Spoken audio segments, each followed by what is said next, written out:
waral bokk ci délégation bi également ba tax mu def sa réunion waaw fu mu toll mi ngi màgg ci visioconférence donc Babacar Kébé Mouhamed def na jàngatan Birame également en tout cas gis naa ni bokkuñu wuute nañu ci tamit gis-gis yow boo doon def tamit sa jàngat foofu noonu lan lay doon justice wax na ci en tout cas gën na fës ci lu mu revenir le premier ministre hier ci donc janoo bi mu janoog sénégalais yi ca Maroc. waaw partie bi ma ci gën a yitteel de à part justice bi je pense que ni mooy fi muy waxee par rapport ak lu jëm ci wàllum diaspora sénégalaise seen contribution bi ñuy amal à l'intérieur du pays te ñu nekk ci bitim réew te loolu pour ñu mën ko accomplir dafa am ñaar yoo xam ne ba ñett yu leen war a mën a accompagner au quotidien moom lay doon mooy di sàmm seen existence ci réew moomu nga xam ne fa lañ nekk mais fexe également aussi di roy ci tànk yi nga xam ne ñoom am nañu ko ba ñoom ñu war faa mën a dem di fa wuti ci dara et que aujourd'hui engagement patriotique bi nga xam ne maa ngi koy gis ci diaspora sénégalaise bi pour man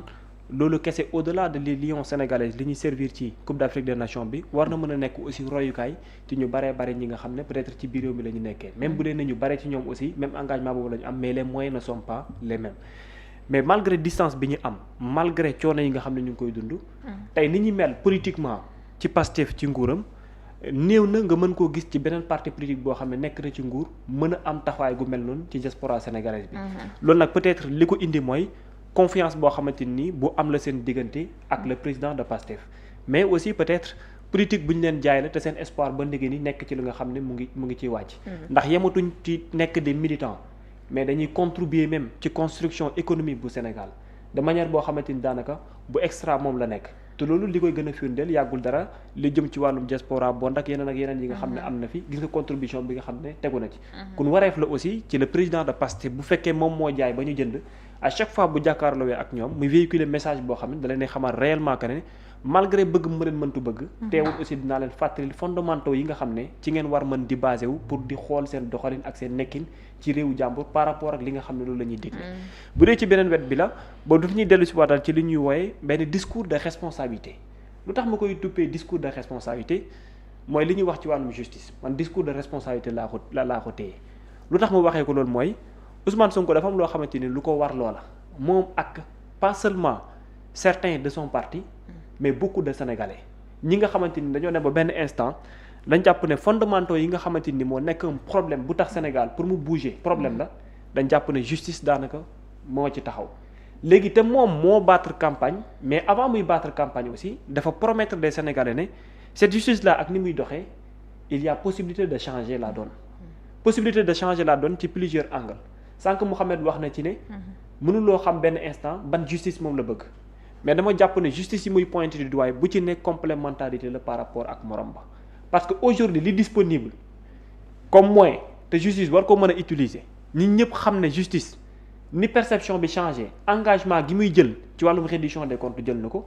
y a des possibilités y a des moyens mais loolu bougé wul dafa taxaw benn place pourquoi ma koy wax mooy benn avant ñiy mën a dialogue politique y a un engagement boo xam ne bu amoon la ba mu yóbbee ay procureurs généraux ñu génn def sortie wuute nag après dialogue politique taxawaay bi nga xam ne am na te pourtant possibilité yi taxawoon bien avant ñu def dialogue politique bougéwul ba ndege ni beneen problème bi taxaw mooy c'est au niveau des profils bien avant nguur gi di ñëw y a des profils qui occupaient des postes am ay ndogal yoo xam ne wàccee nañ ko fi am yenn décision yoo xamante ni jël nañu ko conséquences yi mu indi au niveau national kenn mënul xalaat ka ne lii war na mën a bàyyi ko ci benn diw sàngam parce qu'on se rappelle tous par rapport à ce qui s'est passé que muy mbirum Ousmane Sonko que mu nekk mbirum keneen lu tax mbirum Ousmane Sonko peut-être doy na comme illustration pour ŋàññi justice parce que dama jàpp ne mbirum Ousmane Sonko ak ci ni mu xewee ak jafe-jafe yi mu fi indi Sénégal mosu ko dund ci keneen te tey mën na nekk Ousmane Sonko parce que démb mu ngi nekkoon Khalifa Babacar Sall barki démb mu ngi nekkoon Karim Meïssa Wade barkaati démb keneen la woon ak keneen muy Sidy Lamine Niasse ak keneen ak keneen donc si vous imaginez que ces personnalités reconnues ñoom seen jàmmarloo ak yoon parfois mooy def conséquences yoo xam ne tout un pays moo koy subir kon dama jàpp ne ñoom li ñuy subir ci justice bu ko néewal doole wala bu ko teg ci benn pàcc bu ndaw wala bul jàpp ne amul benn plus boo xam ne mën na ko donc je pense que ne ñoom ci li ñuy subir yoon bu demee bay gës wala mu indi ab leeral foofu la war a mën a gën a jaaree pour mu nekk exemple parce que déjà muy ci wàllum diffamation dossier am ci ni nga xamante ni noonu la xewee bari na dossiers yi fi am ci wàllum diffamation mosul demee noonu bari na également loo xamante ni xew na fi diggante moom ak Adji Sarr bu ñu koy wax am na yeneen dossiers yoo xamante ni am na fi demeewul noonu léegi fi ñu war a mettre curseur bi mooy lan moo tax la justice pour les Sénégalais lambda mel ni dafa wuute ak la justice pour les Sénégalais des personnalités politiques léegi suñu tegee foofu curseur bi mooy ça va nous ramener que pas suñu système judiciaire dafa am problème kese mais yenn ci profil yi nga xam ne dañu nekk à l'intérieur dañoo am ay problème kon diagnostic bi du yem ci changer des textes mais dafay boole ñaar te loolu yëpp da nga ciy def par processus da ngay commencer d'abord par essayer de trouver une solution par rapport au texte mais par rapport au texte ça peut prendre beaucoup de temps donc commençons d'abord par les profils c'est-à-dire faire ay gymnastique de poste gymnastique yooyu noonu ñu war a mën a indi par rapport yenn postes yi est-ce que réellement na mu war a mën a amee am na wala amul et je pense que ne moom mi nga xam ne koy pointer du doigt il est bien d'accord que ne la ci war a mën a am comme gymnastique ci yenn postes yi nii ba léegi defuñu ko même bu dee ne am na yenn profil yoo xam ne changé nañ leen yóbbu fi ñii yóbbu fi ñeneen ñi pourquoi aussi quand il parle il nous dit très souvent que ne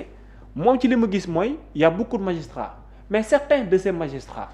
moom sa volonté peut-être aujourd'hui mooy ce n'est pas pour moom kese mais pour moom mi nga xam ne ñoom ñaar la ñu boolee responsabilité ñu mën a identifier ba xam réellement ne y a des profils à l'intérieur ñii ak ñii ñooy indi ay jafe-jafe léegi est-ce que ñooñu kon duñu leen changer léegi nag du ko engagé moom kese da koy engagé moom le premier ministre ak le président de Pastef bi joxe woon ndogal pour ñu voter aujourd'hui ki nga xam ne moom moo nekk tey l'actuel président de la République te moo am cër bi pour def changement boobu. moo tax mu naan on. pourquoi il n'a pas acté loolu moo indi on bi. parce que nekkul ne moom kese la mais c'est diggante moom la ak ki mu choisir la parce que Ousmane Sonko waxul ci lii xew tey mais ci la mu diggee loolu moo tax muy nekk di wax. léegi nag responsabilité foofu da koy engagé waale moom engagé waale l'actuel président de la République donc mënu ci tàqatle boppam sinon il allait dire lui wala mu ne toi mi wala mu ne tu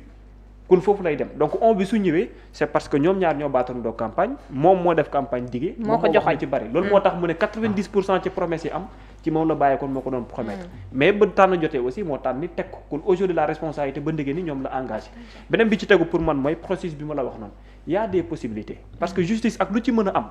ay profil la ak ay textes léegi nag profil ak textes yi ak yeneen yees yëpp. Sénégal tey benn côté rek lañ ma mën a wax na ma disposé wul moyens mooy peut-être dans le cadre financier mais au-delà cadre financier bi aujourd'hui waroon nañ entamer bu yàgg li ñu door ci wàllum justice les conclusions dialogue politique bi président moo ñu promettre woon na ne lépp loo xam ne nekku ci koppar ci saasa dinañ ko door pour def ko est-ce que boobu ba léegi dara bougé na ci c'est une bonne question ñaareel bi mooy dafa jëloon engagement par rapport li fi xewoon ci wàllum justice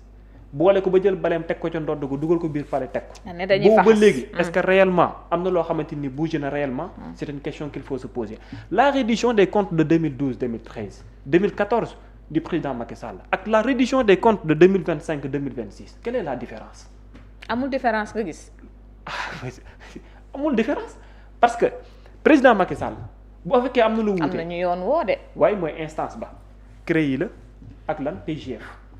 mais la manière dont bi ñu ko tëggee woon c'était comme si avec le président Macky Sall c'était sélectif parce que y a des profils yu bokkoon waroon nañ mën a woo ci kanamu yoon après gis nga nu ñu mujjee c'est comme si que singali la woon aujourd'hui nous sommes en 2024 2025 2026 ñoom ñi dem ba benn instant ñu ne yenn profil yi bu ñu indi sax bu kenn lever seen immunité parlementaire lan moo ko indi c'est parce que c'est comme si que dañoo dem ba benn instant boo xam ne ay quelques nit jàpp nañ leen ci wàllum reddition des comptes mbir yi doy na te ñooñu gis nga tey seen ëllëg fi mu fas yéene mujjee mais ñoom nee nañ temps justice amul app. très bien temps boppam la yor day. léegi nag réalité boobu na nag moom laa lay ñëwalee ci li mu wax par rapport au système là où se trouve le problème am na benn contribution bu ma bindoon dama ne. état du guider nit mooy guider état si bu fekkee bëgg ngaa soppeeku. aujourd'hui ce qui se passe te ñu koy jàppee comme exemple c'est là où se trouve le malheur parce que liñ ñi gëmloo mooy lii mooy réalité bi kenn mënu ko dindi. tu n'arriveras jamais à des conclusions parfaites. tu ne vas jamais rien changer parce qu'en ce moment-là li ngay teg comme ne moom mooy insister mooy yow système ba wax leneen lu ñuy wax yëpp mooy da nga war a topp ndànk par ndànk processus am comme moom ni mu ko bëggee alors que yow sa jëmmi bopp yow yaay conduire état mooy nekkul état moom moo lay conduire et le malheur foofu la nekk c'est comme si que dañuy bëgg a gëmloo ne il y a une réalité indéniable boo xam ne mënu dañ mooy forcément état mooy conduire nit ñi ñuy fal alors que nit ñi ñuy fal bu ñuy yegg si dañuy ñëw ak programme politique léegi lan moo mën a téye que yow ñii li ñu gëm ak ni ñuy doxee nga jël ko yow waxuma ne di ko tag nga koy def mais y a possibilité de changer la donne lu tax loolu waroon mën a am on nous a promis aujourd'hui de faire ay cours constitutionnel yeneen affaires yooyu noonu yëpp ba fi ñuy àddu ni ñuy teewlu ni peut-être bu ñu sëggul di ci liggéey te ñun yëguñu ko amul lu ñu la ci jox ensemble d'information loo ci war a mën am et puis ça tarde encore parce que dialogue politique ba mu jógee ñu bari dañ yaakaaroon que ne balaa 2026 dinañ gis ab coppite man nag dama gëm sama yàqinu bopp ne perception bi am ci justice nii wute naag bi nga xam ne amoon na mais en profondeur ce qui nous doit au sein de la justice n'a pas encore eu lieu